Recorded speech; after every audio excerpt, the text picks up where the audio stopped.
पाकिस्तान में गंदम का बहरान एक बार फिर सर उठा रहा है। सूबे गंदम मांग रहे हैं, कीमतें मुसलसल बढ़ रही हैं, तारीख की बुलंद तरीन सतह पर पहुंच चुकी हैं। और फिर सबसे बड़ा सवाल यह है कि गंदम इंपोर्ट कौन करेगा। यहां पर तो पहले ही शॉर्टेज हो चुकी है, बाहर से मंगवाना है, अब हुकूमत मंगवाएगी या फिर प्राइवेट सेक्टर खुद मंगवाएगा, ये वो बड़ा अहम सवाल है जिसका जवाब इस वक्त हर एक को चाहिए। हुकूमत 1 मिलियन टन गंदम इंपोर्ट करने पर गौर कर रही है, चूंकि यहां पर गंदम की शॉर्टेज हो चुकी है। पंजाब, सिंध और खैबर पख्तूनख्वा ने अपने मौजूदा ज़खायर कम होने की इत्तला दे दी है।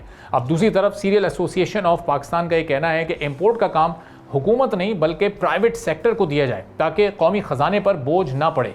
प्राइवेट सेक्टर का मौक़िफ़ यह है कि अगर इंपोर्ट खुले और शफाफ निज़ाम के तहत हों तो हुकूमत को सब्सिडी नहीं देनी पड़ेगी, ज़ख़ीरा करने के अखराजात भी नहीं आएंगे, जबकि मार्केट में मुकाबला होने से कीमतें भी नीचे आ सकती हैं जो पहले ही बहुत ऊपर चली गई हैं। अब एसोसिएशन ने हुकूमत को 2 मरहलों में 40 लाख टन गंदम इंपोर्ट करने की तजवीज़ दी है। पहले मरहले में 20 लाख टन और फिर ज़रूरत पड़ने पर मज़ीद 20 लाख टन, जिससे अंदाज़ा होता है कि इस वक्त यहाँ पर गंदम की मकामी तौर पर कितनी शॉर्टेज है। अब ताजरों का इस सिलसिले में दावा यह है कि माली साल 2023-24 में प्राइवेट सेक्टर ने तकरीबन 27 लाख टन गंदम इंपोर्ट की थी, जिससे आटे और गंदम की कीमतों में वाज़े कमी आई थी। उनके मुताबिक इस वक्त गंदम तकरीबन 123 रुपए किलो से कम होकर 95 रुपए फी किलो तक आ गई थी। लेकिन यहाँ पर यह बात भी बहुत अहम है कि उसकी क्वालिटी बहुत ख़राब थी। कुछ एक्सपर्ट्स ने यह भी बताया था कि यह आटे से ज़्यादा ऐसा लग रहा है कि भूसा है और कचरा आवाम को खिलाया जा रहा है। अब इसमें एक अहम दलील यह भी दी जा रही है कि हुकूमत 2 साल पहले गंदम की इंपोर्ट को डीरेगुलेट करने का ऐलान भी कर चुकी थी। अब अगर दोबारा सरकारी इदारे इंपोर्ट करेंगे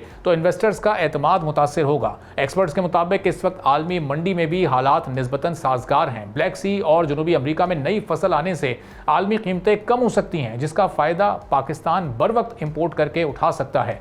अब हुकूमत के सामने 2 रास्ते हैं। अगर इंपोर्ट खुद करती है तो सप्लाई पर ज़्यादा कंट्रोल होगा, लेकिन कौमी ख़जाने पर माली बोझ और ज़ख़ीरा करने के मसाइल भी बढ़ सकते हैं। अगर प्राइवेट सेक्टर को इजाज़त दी जाती है तो हुकूमत अखराजात से बच सकती है, मगर सख्त निगरानी फिर भी ज़रूरी होगी ताकि ज़ख़ीरा अंदोज़ी या फिर नाजायज़ मुनाफा खोरी जैसे मामलात ना हों। फैसला जो भी हो, इसका बराह रास्त असर बहरहाल आटे की कीमत, महंगाई इससे बढ़ेगी और एक आम शहरी के माहाना बजट पर यकीनी तौर पर इससे असर पड़ेगा, चूँकि हमारे यहाँ जो कीमत एक बार बढ़ जाती है फिर उसको नीचे वापस लाना, पुराने लेवल पर लाना बहुत ही मुश्किल हो जाता है। अब देखते हैं कि क्या फैसला होता है। हुकूमत खुद ये इंपोर्ट करती है या फिर प्राइवेट सेक्टर को इस बार ये मौका दिया जाता है। सब्सक्राइब करें और बेल दबाएं ताकि कोई खबर रह न जाए।